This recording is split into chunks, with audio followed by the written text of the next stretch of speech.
Bab 10 kembali menjadi satu. Pada akhirnya, setiap langkah, setiap jikir, setiap air mata, setiap sunyi, semuanya akan bermuara pada satu tujuan, kepulangan.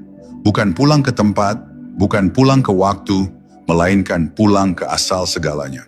Seperti sungai yang akhirnya kembali ke lautan, demikian pula ruh manusia akhirnya kembali kepada sumber cahayanya. Sejak awal, engkau tidak pernah benar-benar jauh dari Allah. Engkau hanya terbungkus oleh kabut ego, tertutup oleh ilusi bahwa engkau terpisah. Tapi ketika kabut itu tersibak oleh zikir yang tulus, engkau menyadari satu hal yang menggetarkan. Tidak ada perjalanan yang sebenarnya, karena engkau tidak pernah meninggalkannya. Semua pencarian hanyalah proses untuk menyadari kehadiran yang sudah ada. Dan di momen itu, engkau tidak lagi mencari Tuhan.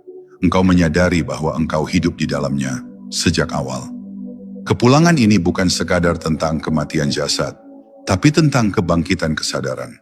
Ia terjadi ketika aku yang palsu lenyap, dan yang tersisa hanyalah Dia yang hidup di dalam setiap detik kehidupan. Engkau tidak lagi merasa sebagai hamba yang terpisah, melainkan sebagai pantulan dari cahayanya. Engkau makan dengan kesadaran bahwa yang memberi rasa adalah Dia. Engkau berjalan dengan kesadaran bahwa yang menggerakkan adalah Dia. Engkau mencintai dengan kesadaran bahwa yang mengalir di hatimu hanyalah cintanya. Inilah puncak dari zikir sejati, ketika engkau tidak lagi menyebut nama Allah, karena seluruh keberadaanmu telah menjadi penyebutan itu sendiri.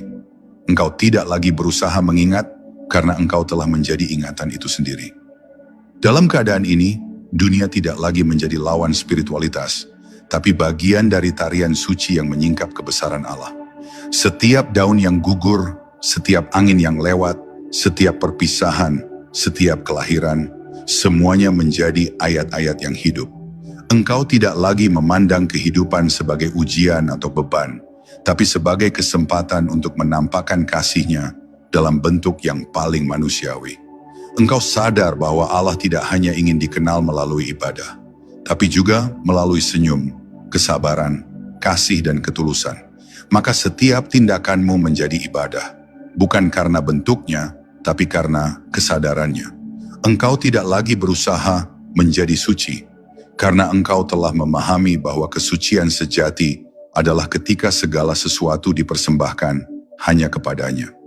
Kepulangan ini adalah momen ketika engkau berhenti berjuang untuk menemukan, dan mulai beristirahat di dalam yang sudah ditemukan. Engkau duduk tenang di bawah bayangan cintanya, menyadari bahwa segala hal di dunia ini hanyalah cermin yang memantulkan wajahnya dalam berbagai rupa. Tidak ada lagi yang perlu dipertahankan, tidak ada lagi yang perlu ditakuti. Hidup dan mati hanyalah dua sisi dari satu napas yang sama. Dan di tengah kesadaran itu, lahirlah kedamaian yang tidak bisa dijelaskan. Damai yang tidak tergantung pada apapun, karena ia bersumber dari yang abadi. Itulah saat di mana engkau tidak lagi berkata, "Aku mencintaimu, ya Allah," karena yang berkata dan yang dicintai telah melebur menjadi satu. Dan di akhir perjalanan ini, engkau akan menyadari makna terdalam dari zikir sejati. Tidak ada yang lain selain Allah. Tidak ada yang berzikir kecuali Dia. Tidak ada yang diingat kecuali Dia. Dan tidak ada yang hidup kecuali Dia. Engkau hanyalah gelombang kecil dalam lautan keberadaannya. Namun gelombang itu tidak terpisah dari laut. Engkau bukan sesuatu di luarnya, melainkan bagian dari keindahannya yang sedang menampakkan diri dalam bentuk